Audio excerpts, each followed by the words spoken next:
Our Johnny Bravo senator, what all of us know as Dino Milai, don't bring one kind new music come outside. This man supposed to even go open, I be go sign up for one record label because the man sabi sing new music every day. Now they bring new music come for us. But before, make I first watch this video. You are the source of our problem. You are the source of our problem. Baba Buhari, you are the source of our problem. Baba Bubu, you are the source of our problem. Malami, you are the source of our problem. You are the source of our problem. APC, you are the source of our problem. Hey, you are the source of our problem. Baba come and see iyo. Wetin we dey suffer iyo. Baba come and see iyo. Wetin we dey suffer iyo. Na so corruption iyo. Na so kidnapping iyo. Na so banditry iyo. Na so stealing iyo. Na so corruption iyo. Na so thief iyo. 2023 gentleman no dey o. Gentleman no dey o. 2023 gentleman no dey o. Gentleman no dey o. Buhari, if you want to kill us make we die. We shall never vote APC 2023. Mama Ekele. Mama Ekele.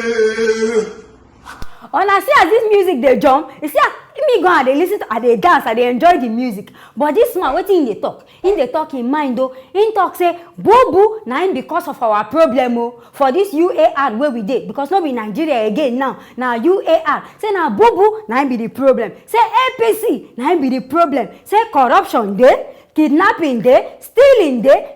In fact, every bad thing wey dey for this world, na him dey for our UAR. Say Buhari, na him be the head of this thing. But na true this man talk na. He no lie, he just express am for music. As people sef dey talk say, this man gone, himself dey part. All of us know say na senator. All of na be the same thing. APC o, PDP, all of na one.